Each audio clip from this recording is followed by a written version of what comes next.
looking forward to this next interview. This is the book is Say His Name. Leesa Kelly and Howard Oransky have put this out, Art and Artifacts, Murals from the Minneapolis Uprising. I was wondering if somebody was going to be smart enough to try to make this collection, because this was important as it was happening, and I'm very glad that it did happen. Leesa Kelly is kind enough to join us today. Let me make sure I get the full title in here. She's an activist, writer, public speaker, curator. Leesa is the founder of and executive director of Memorialize the Movement, a grassroots organization that preserves, displays, and educates the public on the protest plywood murals that emerged after George Floyd's death in Minneapolis in 2020. Howard Oransky is director of the Katherine E. Nash Gallery. They are, once again, working together to put this book out here. Leesa, thank you very much. I appreciate the time. I think she's on mute. I hope she's not on mute. Sorry about that. No problem. How are you today, Leesa? I'm doing well. Thanks so much for having me on the show. How are you? I'm doing very well.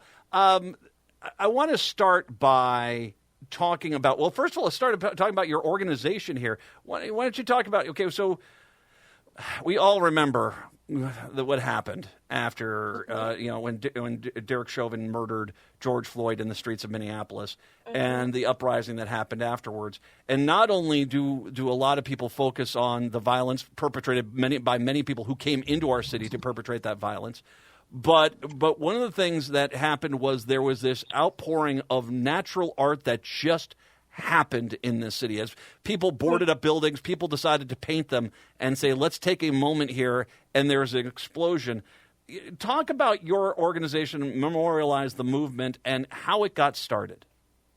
Yeah, so I was in Minneapolis in 2020, and like a lot of people, I was out of a job, and I was just kind of sitting at home, kind of watching everything play out, watching the protests and the uprising. And I was going to the protests.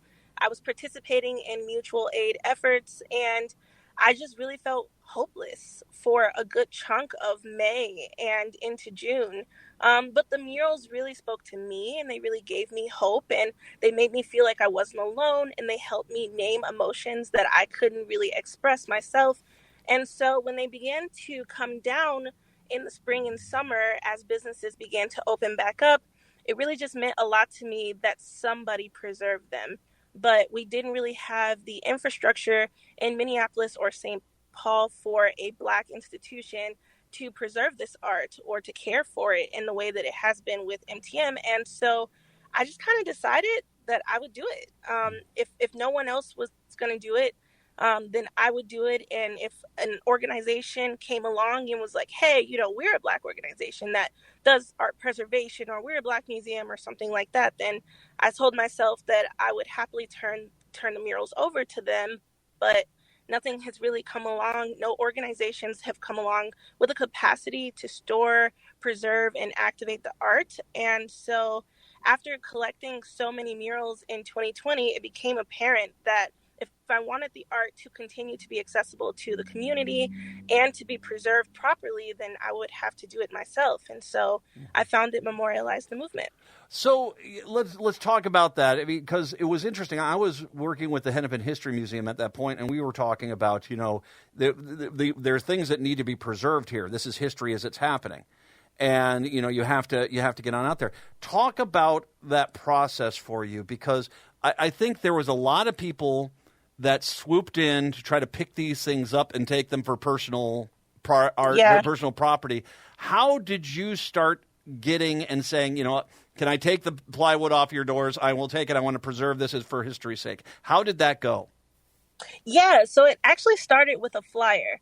So I was going door to door, and the flyer talked about the fact that the murals should be preserved, that they were historic artifacts, that the art had value and meant something to the communities of Minneapolis and St. Paul. And the proposition in the flyer was, if there was someone or an organization who could preserve these, would you want that? And so I just started handing those flyers out to business owners. And there was a lot of people who really wanted that to happen, who didn't have the capacity in their own businesses to store the art, didn't know what to do. They wanted to honor the murals that were on their business, but they didn't have the capacity. And so it really began with a conversation and a flyer. And after getting so much positive feedback, I started scheduling time with the business owners and storefront owners to pick up their panels. And then eventually I was able to start locating artists who made the murals and loop them in and get the permission from them too. How difficult was that element of it? Because obviously, I mean, I think a lot of people looked at it as just, in a way, street art. How difficult was it to track down the artists that had done them?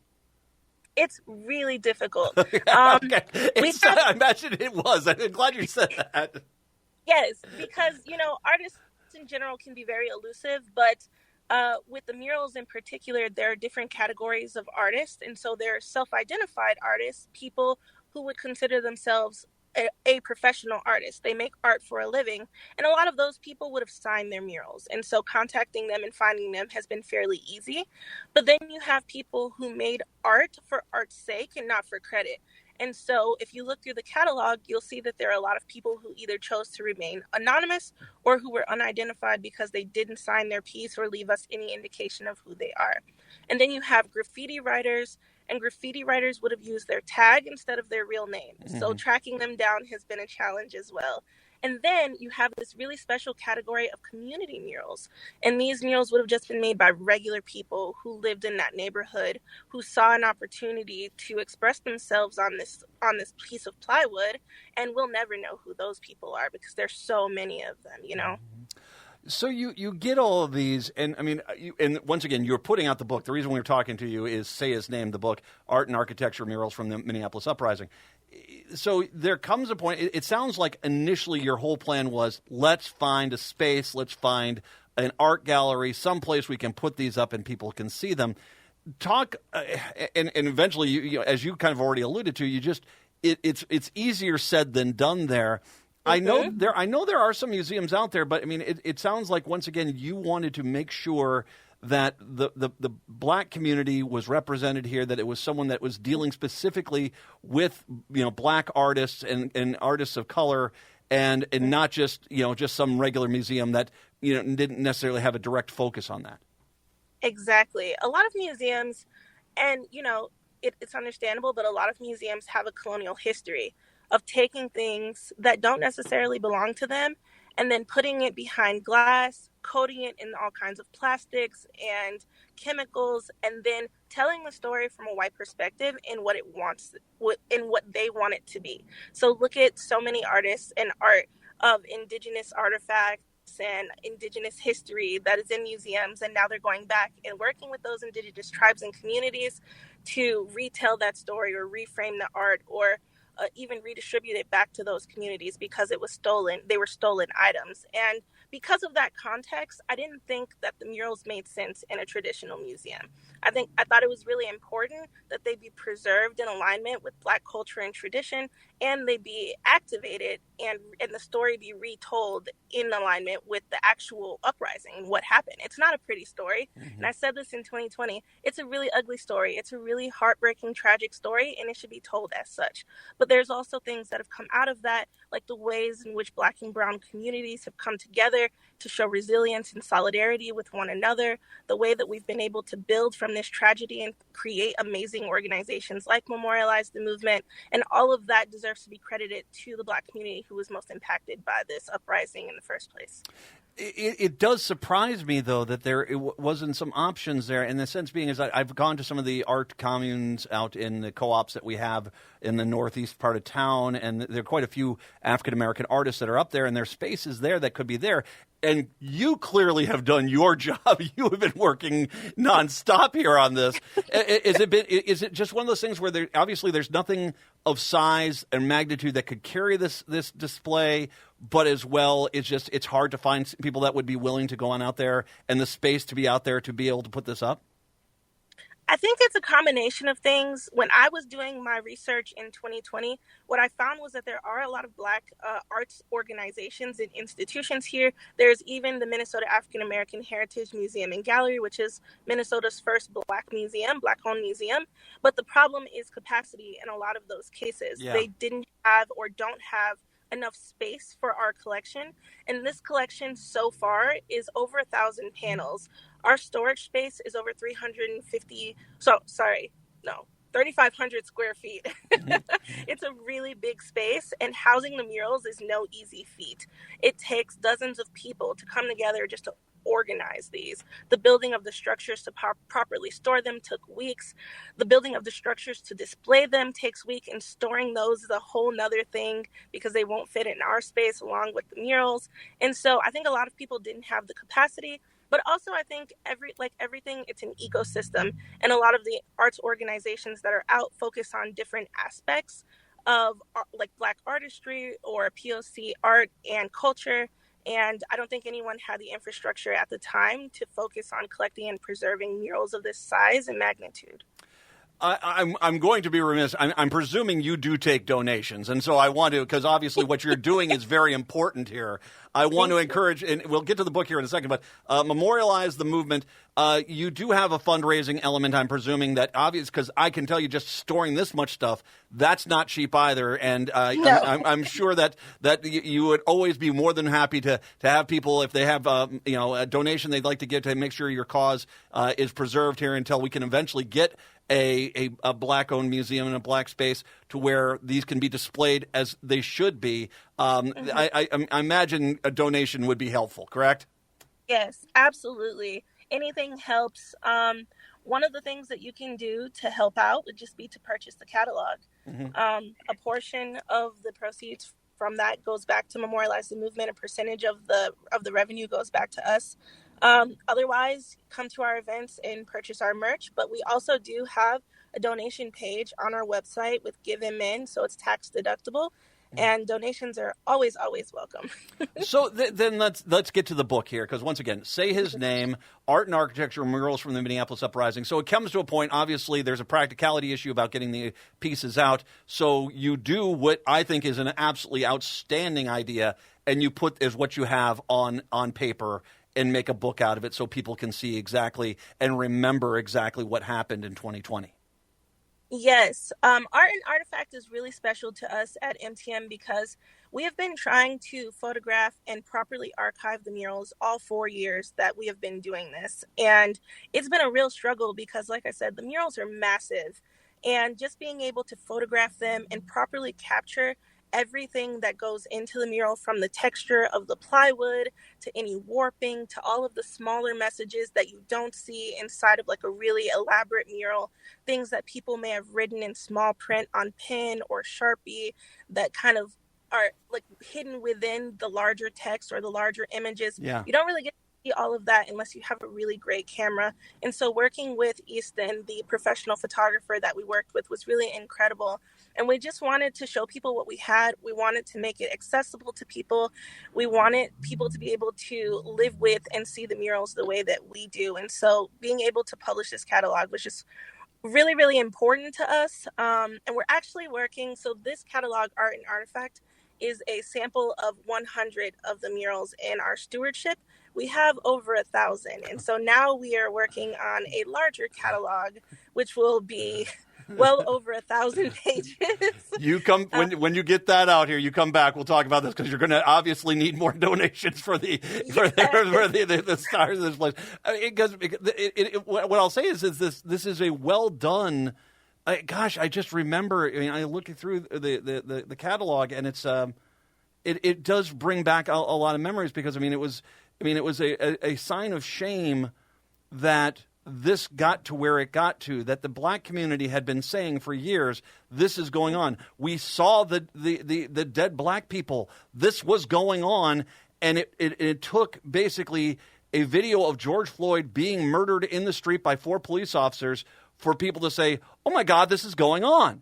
And I think that I remember not only in the aftermath and realizing that the police department had what they'd done and Jaleel Stallings and that whole situation afterwards, and realized, no, there was a rot to the core there that we saw with the DOJ report that came out last year. But as well, just the feelings of the city, including especially the white population, where it was like, how did we not realize this was actually what was going on?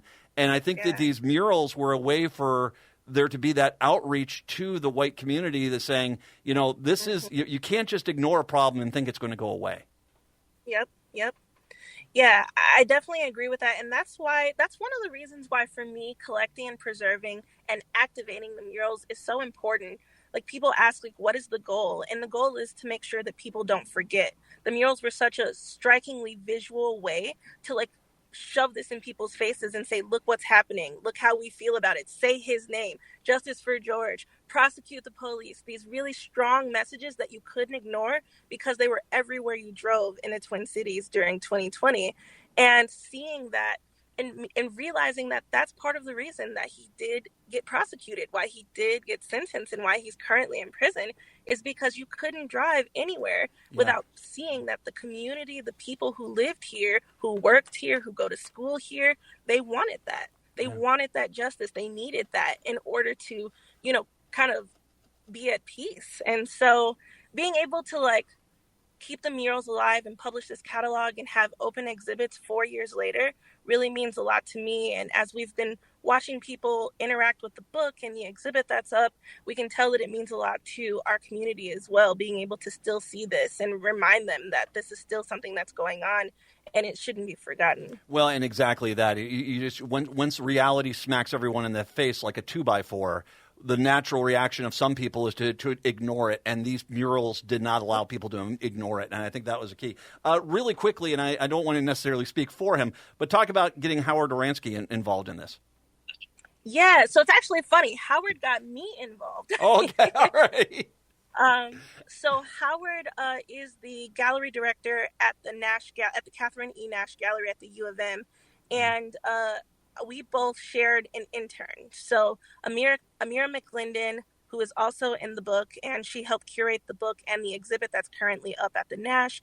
She was an intern with Memorialize the Movement from 2020 until the end of 2023. And then when she left MTM, she went and became an intern for Howard at the Nash. And in conversation, she was telling him about her experience with MTM. And he was like, wait, so you worked for the woman who collected these murals? And he was like, in 2020, when I saw the murals up, I had a vision that I wanted to exhibit these murals and create a catalog. And so he asked for an introduction, and Howard and I talked for weeks before we came up with the idea. And then in January, we decided that we would do an exhibit and then a catalog in tandem with the exhibit. And we started working. And it's just been an incredible process. Like I said, we're really hesitant to work with white institutions, especially galleries and museums, because of the history. But Howard has really respected our vision and what we're trying to do and our mission with Memorialize the Movement. And he's really let us kind of take control and take the reins because it's our baby, and just kind of used his tools and his resources to steer in the direction that we already wanted to go. So it's been an amazing collaboration, and Howard has just been honestly, it's been a breath of fresh air working with Howard these last, 11 months now. Yeah, it's wonderful. You're getting the displays out there. I think this catalog is so important, and the work you're doing is so important. So let me, if I can, once again, and the book is published by the Katherine E. Nash Gallery, associated with Memorialize the Movement, and of course it's important to have it out there. Art and Artifact, Murals from the Minneapolis Uprising. This book is available. And once again, not only is it a book to get because obviously it's a good book to have and remember what happened, but as well, it helps that you can help donate to Memorialize the Movement, which is doing its best to preserve these. And I will ask one last quick question here is on the preservation of paint on plywood. I know it's as far as just any kind of preservation goes, it's got to be somewhat difficult. We're dealing with, and I don't want to say fragile because, it is plywood and stuff here, but the paints and this stuff, it's got to be difficult to kind of look back, step back and say, okay, we need to make sure we preserve these for a long, long time. How do we do that? Yeah, it is because, when you think about museums and what they do, they take things and they preserve them for decades, right? You can go into MIA and see things from the 16th century, the 17th century, and things like that. But we really had to ask ourselves, is that a healthy practice? Yes, it does preserve the thing, but does it respect the thing? Does it continue to honor the original purpose of the item, the piece of art, of the artifact that's being displayed? And so we made the really difficult decision not to coat any of the murals. So all of the murals that we have in our stewardship currently exist in their original state.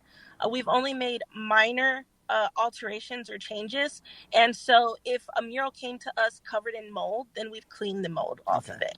Or if a mural is made of OSB instead of like traditional plywood and a chip has come off, I spent actually the first half of today taking a tiny little paintbrush and gluing little pieces of chipped mural back onto the pieces. And so those are the types of alterations that we'll do to try and like gently preserve their their image. But in terms of their natural life cycle, we've decided just to let them live out that natural life cycle. And we take measures such as like storing them in a climate controlled area, making sure that they don't warp, trying not to unnecessarily damage or harm them, trying to minimize their exposure to weather and moisture and that sort of thing. But in terms of like coating them, putting them behind glass, covering them in chemicals and plastics, we've decided that we won't be doing that. You want to see this art. You do want to see this. This is important, and like I said, you can't solve problems unless you acknowledge the problem is there. And these murals helped us realize, and the death of George Floyd, and then these murals afterwards, we couldn't deny the problem at that point, and that's why it's so important. Art and Artifact murals from the Minneapolis uprising. Leesa Kelly. Leesa, once again, people can go to Memorialize the Movement. What's your website again? MemorializeTheMovement.com. They can make a donation as well as also get the book, get the portfolio. It's important to make sure we get that, and you'll help save these pieces for as long as they are able to be viewed. I think that's the best way to say it for it. Leesa, thank you very much. I really appreciate the time today. Thank you. Thanks for having me. My pleasure. My absolute pleasure. We'll take a break. Come on back. It's the Matt McNeil Show here on your Friday.